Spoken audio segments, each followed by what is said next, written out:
जब लोग कहते हैं कि डेमोक्रेसी इज अंडर थ्रेट, मैं उनको एक जवाब देना चाहता हूं कि द फैक्ट दैट एक साधारण व्यक्ति जो एक रेलवे पटरी पर चाय बेच रहा था, आज दुनिया का सबसे बड़ा लोकतंत्र का प्रधानमंत्री है, उसका साफ मतलब है कि भारत का लोकतंत्र मजबूत है, भारत का संविधान मजबूत है। In Maharashtra too sir, the chief minister, a very simple auto rickshaw driver. We have auto rickshaws in a certain part of Mumbai. An auto rickshaw driver rose to become the chief minister of the country's second largest state, the most industrialized state. This means for someone who is young and is watching us today that our democracy is in fact stronger than ever before.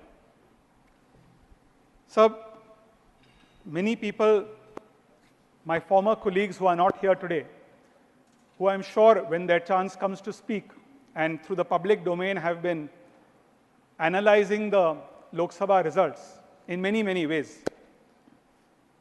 But the fact remains, as few people before me have pointed out, that Narendra Modi ji is only the second Indian to be sworn in as Prime Minister of India for 3 consecutive terms. The first being Pandit Jawaharlal Nehru exactly 62 years ago in 1962. In fact, something which has not been said before me, for the sake of not being repetitive, to give this House a sense of how high anti-incumbency levels are around the world. And this is due to a variety of factors. There is a growing aspirational, demanding voter. Social media is playing a role in making people more impatient. Demographic transitions are underway. In the last 10 years alone, Prime Minister Narendra Modi ji has seen, and I will count down, 6 Prime Ministers of Pakistan, 5 Prime Ministers of the UK, Please. 4 Presidents of Sri Lanka, 3 Presidents of the USA, 2 Presidents of France, and finally, after Sushma Swaraj ji, after a decade, 1 Leader of Opposition in the Lok Sabha. So, sir, Modi ji का अभी भी पूरा 5 साल का कार्यकाल बाकी है और इसीलिए मैं एकनाथ शिंदे जी की ओर से, शिवसेना की ओर से, महाराष्ट्र की ओर से माननीय प्रधानमंत्री जी को अपने दिल की गहराइयों से बधाई देना चाहता हूं, उनकी सरकार के सभी सदस्यों को बहुत बहुत शुभकामनाएं देना चाहता हूं। सर, चुनावी भाषणों में मैं अक्सर मजाक में कहा करता था कि यदि आप इंडिया अलायंस से, यानी INDIA से, यदि आप आई लेटर को हटाओगे तो आपको NDA दिखाई देगा। If you remove I from INDIA, you get NDA. My point I'm making is that despite all our political differences, I still believe that there's more that unites us than divides us. And a new beginning must call for a starting afresh. I am starting afresh, and I believe that as we move from confrontation to collaboration, we must replace the letter I with we. Sir, I wish to bring to your attention 4 C's, the letter C, that I'm sure everyone across this House will agree with me on. And we can rise above politics and agree that these are issues which concern our country. Some will see them as challenges. I personally see them as opportunities. So the first C is China. The second C is cities. The third C is computing. And the fourth C is climate change. All of these, in varying degrees, have been spoken about by the Honorable President. So when we talk of China, the first C, today both the West and the global South the developed world and the developing world has a trade deficit with China. But in addition to a trade deficit, they also have a trust deficit with China. And India, in that sense, is very, very unique. India today enjoys a trust surplus with the rest of the world. Sir इसलिए आज का समय bold होने और निर्णायक रूप से कार्य करने का समय है. Sir, today global investors, global companies are adopting what they call a China plus one strategy. What that essentially means is that for the last 20 or 30 years, most of these companies moved their manufacturing from Western countries to China. They created jobs in China, they strengthened China's economy, and as a result today, they are seeing geopolitical tensions in the South China Sea and other parts of the world. Today, those same companies, those same countries, those same investors are moving investments, diversifying their factories to countries like India, to countries in the neighborhood, maybe Vietnam and Bangladesh. And as rightly pointed out by the Honorable President of India, so she made a very interesting remark. She said we must enhance cooperative federalism in our country between center and states, but far more importantly, competitive federalism between states. I have always been a firm believer that if states compete aggressively against each other, that is what will make India truly competitive globally. My good friend Jayant Chaudhary ji is here. I congratulate him, sir, through you for becoming a minister. I was just telling him now that as a skills minister, as a young minister of skills development, one area that we can focus on is upskilling our workforce. Today, we remain very low in terms of the number of women in our workforce. If we look at our immediate neighbors in South Asia, if we look at our neighbors like Vietnam in Asia, they have a much higher participation of women in our workforce. Having a program where we can upskill women in the workforce will be very, very useful for our country's economy. And now I believe is the time for India, leveraging on this China plus one strategy, to become a leader not just in South Asia, but in all of Asia. And the leader of Asia today, as we all know, will be the leader and the superpower of the world. So second C is cities. मेरे महाराष्ट्र के खासदार बोंडे जी ने शहरीकरण की बात की. शहरीकरण को कई लोग एक चुनौती के रूप में देखते हैं. सर, मैं राज्यसभा सांसद हूँ महाराष्ट्र से, लेकिन मुंबई मेरी जन्मभूमि है, कर्मभूमि है. I have a special place in my heart for Mumbai. And I believe what Mumbai is today, India will be tomorrow. Sir, today when we talk of urbanization, in our country only 1/3 of Indians, or 48 crore Indians, live in cities. The rest live in rural areas. Conversely, in a country like China, 2/3 of China lives in cities and 1/3 lives in rural areas. But the number of Indians living in cities in 5 or 6 short years is going to rise from 48 crore people to 59 crore people. Sir, Mumbai में आज मुंबई की संख्या 2 करोड़ है और 5 या 6 सालों के अंदर मुंबई's population will become 3 crores. How we take advantage of this urbanization, how we plan our cities effectively, this will allow us to reap a demographic dividend. Sir, I certainly invite your esteemed self, sir, to visit Mumbai. I would, through this speech, invite many of my fellow MPs. In the last few years, massive transformations are underway in the city of Mumbai, where we are trying to absorb the influx of people, urbanization from rural to urban areas. And this is very, very critical for our economic growth. Sir, the third C I mentioned is computing. The Honorable IT Minister was in the House. I was hoping during my speech I would be able to draw his attention in some ways to this issue. But sir, superpowers of the 19th and 20th century were the countries that dominated the Industrial Revolution.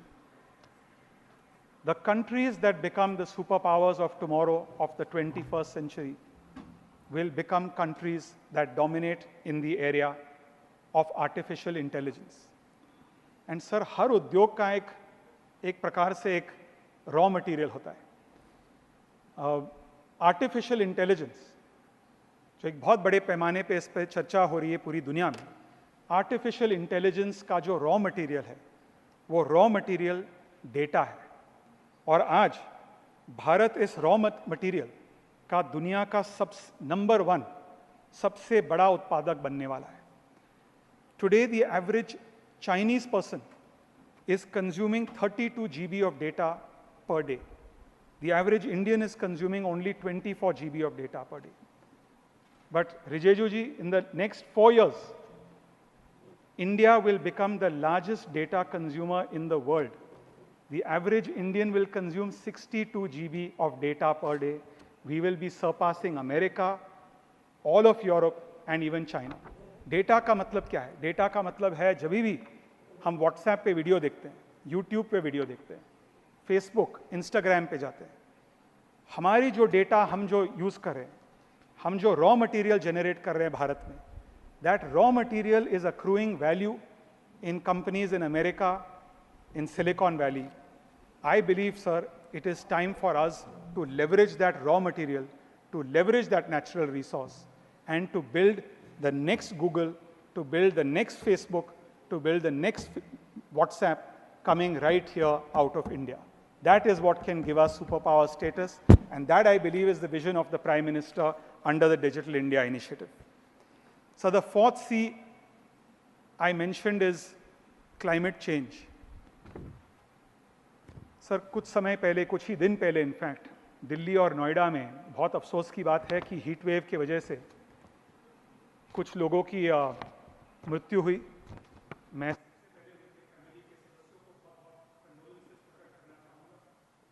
Sir, who were these people who died? They were not, unfortunately for them, privileged people like us. They were rag pickers. They were manual laborers. They were security guards. Sir, fortunately today in Delhi, I can say that we have brought some good weather from Mumbai. There is some monsoon weather here. But sir, I'm glad that the Honorable President, in her speech, spoke extensively. Mr. Sudhanshu Trivedi, who initiated this debate, he also referred to that point, that the President of India spoke extensively about the greening of India's economy. Sir, the Prime Minister has set a very ambitious target for this country to become net zero by the year 2070. Once again, sir, many people will see this as a threat. I see the greening of India's economy as a massive opportunity for us to invest in the industries of the future. Today, sir, India can become a world leader in offshore wind energy. I read today that the government is using production-linked incentives that the cabinet approved recently to incentivize industry to generate electricity through offshore wind. In green hydrogen, the government has a very ambitious plan to build electrolyzers in India. Even with an open mind, we should think of nuclear. Even in a small area, sir, like seaweed cultivation, जो कि मैं प्रधानमंत्री को और एक बार बधाई देना चाहूँगा कि सीवीड कल्टीवेशन को यदि किसी ने भारत में स्पीयर हेड किया तो माननीय प्रधानमंत्री जी ने किया जब वे गुजरात के मुख्यमंत्री हुआ करते थे. And sir, seaweed is the food of the future. The Japanese, sir, as we know, have been eating seaweed for centuries and they have the highest life expectancy. Seaweed is becoming an organic substitute for fertilizers. When it's mixed with fodder, it reduces methane gas emissions from cows. And India is a big livestock population, considering that we are the biggest dairy consumer and dairy producer. My dear friend Mr. G.K. Vasan is here. Sir, if you go to Tamil Nadu, the entire coast of Rameshwaram, the farmers are growing seaweed in abundance and exporting that. These are small industries which we should think about. Climate change, in my opinion, is an opportunity. Sir, I'll give you two small examples. आज Europe में रूस और Ukraine के बीच में war हो रही है. Almost all of Europe was entirely dependent on Russia for their energy needs. Because of the war, Europe is forced to invest in innovative green technologies of the future. Wind energy, nuclear energy. Similarly, sir, you will recall in the 70s, जब अरब-इजराइल war हुआ था, and उस समय अरबी देशों ने तय किया कि हम अमेरिका को ऑयल एक्सपोर्ट नहीं करेंगे, कच्चा तेल एक्सपोर्ट नहीं करेंगे. America experience what was called the oil shock. Petrol pumps were empty. Nobody could fill petrol and diesel. That was the first time under that time's President Jimmy Carter when the first investment was made in photovoltaic solar technologies which gave birth to solar energies. So every challenge presents in many ways an opportunity. Until such time as India becomes a world leader, creates technologies of the future, I'm glad that the government is using production-linked incentive schemes to incentivize and reduce our dependence on the supply chain that is dominated by countries like China, especially in electric vehicles, especially in solar, even going beyond climate change in the areas of semiconductor chips. So semiconductor chips is something now, हर एक गाड़ी में, हर एक के हमारे जो tablet है, हर एक माननीय सांसद के टेबल पर, everything requires that microchip. And Taiwan, small country, has in some ways a monopoly producing almost 95% of the world's chip. I congratulate this government for diversifying from Taiwan and for bringing semiconductor plants in India for the first time. Sir, मैंने कहा कि हमें ये समय है to be bold, to be decisive, and for the government to act. For the first time, as I said, in 62 years, there is a third consecutive term government. Sir, मैं Asia के हमारे एक पड़ोसी देश का एक बहुत ही इंटरेस्टिंग उदाहरण शेयर करना चाहता हूँ, जिसमें भारत के साथ कई सिमिलैरिटीज है and it can be applied in some ways to India. Sir, Singapore, the founding father of Singapore and the first Prime Minister of Singapore, Lee Kuan Yew, who I have had the pleasure to meet several times. And he was a very good friend of India's. He was a well-wisher of India's. Sometimes people wonder when they go to Singapore, how did this man, in a short span of time, sir, how did he transform a former British colony where most of the people lived in झुगी झोपड़पट्टी में रहते थे, slums में रहते थे. There was no health care. There was rampant illiteracy. There were ethnic tensions. There were communal riots. Sir, he took 3 simple but very controversial decisions at the time. I'm in no way advocating those decisions for India, but I'm just pointing it out when I talk about being bold. His first decision, he said, despite the fact that in Singapore there were Indians, largely our Tamil brothers and sisters, there were ethnic Chinese, there were Malays, people from Malaysia, he said, I want everyone to speak English because that is the language of the future and that is what will make Singaporeans employable globally. Second thing he did was, he said, I want to attract the best talent from around the world to come live, work in Singapore and strengthen the economy of Singapore.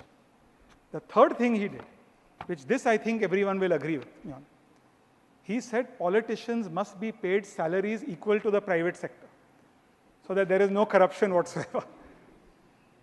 And sir, he achieved honestly nothing short of a miracle. So sir, my limited point, a third consecutive term government is historic. It's a record government. The world is watching India. There are global tailwinds. Being from Mumbai, I meet a diverse section of people. People want India to succeed today. It is for us to be bold. It is for us to be decisive. It is for us to act very, very aggressively. Sir, अपने भाषण समाप्त करने से पहले The reason I'm not taking my, I've already, already reached 22 minutes. No, I go thought ahead, I've go not reached. Sir, अपने Maiden भाषण speech. समाप्त करने के पहले. Thank you, sir. सर, अपने भाषण समाप्त करने के पहले मैं कुछ कहना चाहूँगा जो माननीय राष्ट्रपति जी ने सरकार की उपलब्धियों के बारे में कहा. But I believe that there is one उपलब्धि, one achievement which stands out above all achievements. And I say this as a Mumbaikar. Sir, under this government, cities like Mumbai have been completely eradicated of terror attacks during the last decade. Regrettably, this was a regular feature. So I've represented Mumbai. I was the MP of South Mumbai when 26/11 happened. From 2006, there was a train blast. There was 26/11 in 2008. There was the Zaveri Bazaar and the serial blasts in Mumbai. All of this has been eliminated. At that time alone, 400 people died. Sir, I believe national security of our country is paramount. If we want to grow our economy, we want investors to come here, we have to ensure that our national security is protected, our national security remains stronger than ever, and I congratulate this government for ensuring that, not just in a city like Mumbai, but across the country.